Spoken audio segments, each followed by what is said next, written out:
Hi everyone, welcome back to Nina's Chelsea Corner, or welcome to my channel if you're new around here. It's been a while since I last made a video, but I am back with another match review and on a win. Chelsea beat Newcastle 3-2 at Stamford Bridge last night. 3 points, 1 point closer to 40, still 11th.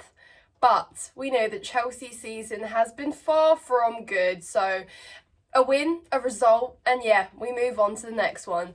But let's talk about it. It's nice to at least walk away from the bridge with, you know, a win, a smile, and just something to be positive about. I know a lot of fans are still struggling to really feel good because of the season, but you just have to take it for what it is, you know. Like, we still go to the games, and I said that I'd rather us turn up, still have a good time, back the players, because otherwise what else can you do? Like, rock up to the bridge, sit with your arms folded and just be angry at everything. And frankly, I love football, I love Chelsea, so I just still choose to turn up and just have a little bit of faith, have a little bit of fun. Nice to sing Blue is the colour at the end of a win. So yeah, these are the little small joys, guys, that I now take in a season that has been so negative. But we're going to get straight into it. Obviously a high scoring game. We did concede 2 because, come on, like, we can't not. But 2 really good goals nevertheless from Isak and Murphy. We'll get into everything and the game, but before I do, please make sure you've hit the subscribe button if you haven't done so already. Pushing for 5k now, so it's amazing how quickly the channel is growing, how much support I'm receiving. So as always, thank you so much to everyone. Hit the like button if you're enjoying the content, and as always, let me know your thoughts down below. We started off set up in an interesting way because obviously Cucurella's returned to the lineup. Trevor Chalobah's now getting more minutes, and obviously considering we have some injuries in our defensive line, it's not a shocker that, you know, Trev's going to get some more minutes now. But it was nice to see him back in the lineup, guys. Let me know how you guys think, but I'm a big fan of Trevor Chalobah. I think he has been mistreated by the club. He's been unlucky with injuries and he really does deserve these minutes. So fair play to Trev. Obviously, Cucurella not playing in a while. I don't think he did too bad. I think a lot of people did criticise him for some moments, but, you know, considering he's up against strong opposition and he's been out with an injury so long, I'm not going to be too heavily critical. So it's a win. I'm going to focus on the positives. I thought it was 3 really good goals. Obviously, Nicholas Jackson getting that little backheel touch on Cole Palmer's shot, which I think would have been on target anyway, but really good. Obviously, Cole Palmer with a super shot himself, and then Mykhailo Mudryk off the bench with a fantastic goal, which we will talk about as well.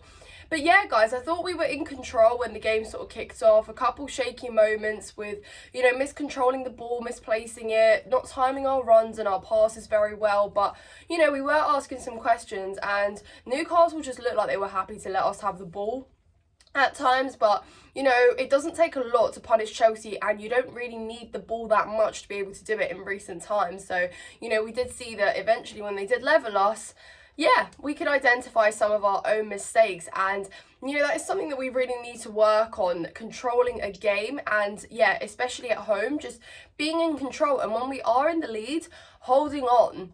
But there were some good patterns of play. I thought Malo Gusto was absolutely brilliant. He was shutting down Gordon and even Burn at some points so well. I mean, they couldn't get a sniff on that left-hand side, so much that, you know, Howe had to make a system change and basically switch their sides because of how good Malo Gusto was. And I keep banging on about him, but guys, like, recruitment, you know, hit the nail on the head with that signing, because he's been so useful, and it's almost like they predicted that Reece James would again be out for the majority of the season. And we are so lucky to have such a fitting, I wouldn't even call him a number 2, because he could definitely be a number 1 in a team like Chelsea. And yeah, so lucky to have someone like that. And in a season where fullbacks have been so scarce and we've had so many injuries, it's been just, yeah, honestly a light in the tunnel to have someone like Malo Gusto.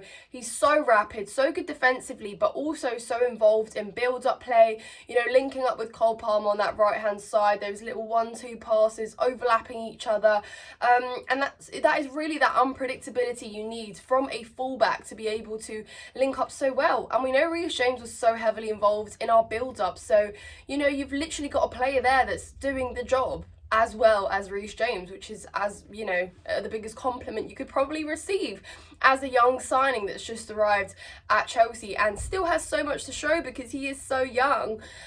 So yeah, props to him. He just deserved his own little credit there because Malo Gusto was immense.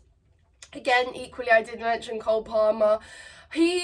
Guys, where would we be without Cole Palmer this season? You know, Chelsea fans, where would we be without Cole Palmer this season? You know, forget the goal contributions because that alone has been so impressive how he's managed to secure these numbers to his name, but also to be that player that can literally be the difference between losing a game, drawing a game, and winning a game. You know, he can be that guy that decides how many points we take away. And sometimes, you know, you need that player, especially in a season where so many of our youngsters have had inconsistencies and are still learning on the job, you know, and are still finding their feet at Chelsea. To have a player that just, you know, consistently puts in a shift and is reliable and can see you out and can maybe pull something out of the bag when you really need it most, is so valuable and so special. So props to Cole Palmer as well. I think we would be lost. It would be even darker of a season if we didn't have Cole Palmer. And you can see how much he likes being here as well, the way he celebrates with the other players, the way he smiles, the way his attitude as well. And at times he makes it look so effortless, which is just even more amazing because he's such a good footballer and he makes it look so easy. So can't say enough praise for Cole Palmer, but another good performance from him last night. I thought midfield at times, Enzo and Caicedo were being dispossessed a little bit too easily. I thought Caicedo sometimes struggles to stay on his feet, but equally, you know, his stats will tell you that he also put a good performance in. Another player that's just learning, another player that's finding his feet, but he's only going to get better, and it's good to see an incline of improvement as opposed to you never really know what you're going to get. Obviously very young, very raw. Still a lot to learn, still a lot to see from him. Enzo, I thought, equally very good at involving himself in like a long range of passes, trying to play it forward as opposed to playing it sideways or playing it safe.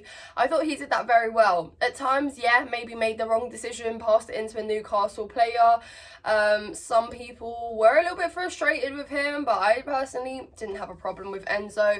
I think, again, he got his assist, so what a beautiful way to do that. And he too has had some good numbers to his name, considering he's been at Chelsea now for about a year. He has also been settling in. Environment has been difficult for all these players, let's not fool ourselves. It's not easy to be a young player, be put in this environment and be expected to deliver performance, especially when your price tag is as high as our midfielders' price tags are. But yeah, overall, no problems. Let's talk about our front line though, because I spoke about Cole Palmer, but Nicholas Jackson and Raheem Sterling, one of them can take some praise and the other one can maybe take a seat on the bench. I'll let you figure that one out, guys. Raheem Sterling, what on earth? Our veteran, our experienced player, the one that's won a lot under a really, really good team, really good manager, comes to Chelsea, supposedly to be a veteran, to be showing our youngsters what it means to be a Premier League player, how to win, how to compete. Yet he's one-on-one with a goalkeeper and he just doesn't really know what to do. I'd expect that from someone else, like one of our other youngsters, but Raheem Sterling, how can you possibly not make the right decision? You know, and he loses it in key areas. Sometimes he won't track back, and there's just so much to his game where I think, why do you lose the ball so easily? Or how can you not perhaps dribble a little bit longer? There were some good passes, but equally I expect more. So frankly, I don't want to keep making excuses for Raheem Sterling. But on a brighter note, Nicholas Jackson, he wasn't the best player on the pitch, but very involved in build-up, very involved in contributing. And we've seen a lot of that with Nicholas Jackson, is that at times he will literally anger us all with a shot that he won't make or a shot that he will miss. And at times, you know, you can see him heavily involved. His holds-up play was really good last night. Very involved to Mudryk's goal as well, but bringing other players into play, linking up well, and perhaps he is more effective coming from deep as opposed to being a lone striker. I think when he is a lone striker, he has too much time on the ball and often lacks that striker instinct finish where you've received the ball, if you're in a position to shoot, get a shot off. More time than not could lead to a goal. But I thought he was good. He's got a lot of potential, but perhaps on a larger time sample, he perhaps can't deliver that consistently. And when you can identify it in certain games, you look at him and think, yeah, there's potential there. But I equally don't think he's going to be that target man that's going to be the answer to our prolific goal scoring problems. But can be involved in attack. So that is also a positive attribute to his game.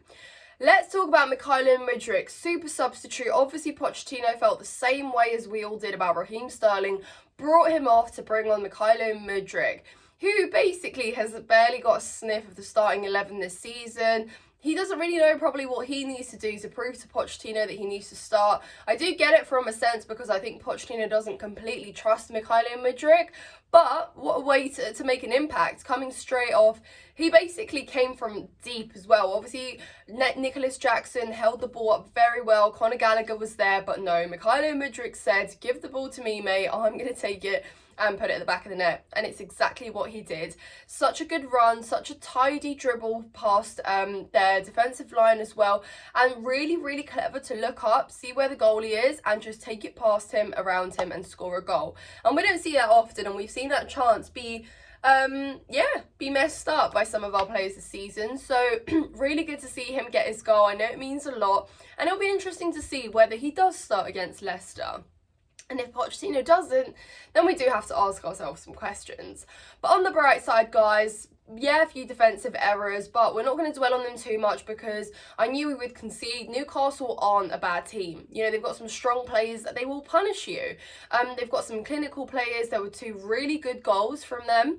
So, yeah, you have to give credit. I just think it's not a healthy thing to be 3-1 up at home and then suddenly in the last 6 minutes of the game be worried that you could be levelled, you know, because then you're talking about a bottling and that's a different story.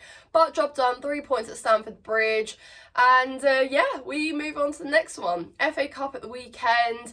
Please subscribe, guys, if you haven't done so already. I hope you've enjoyed this video and I can't wait to read all your comments.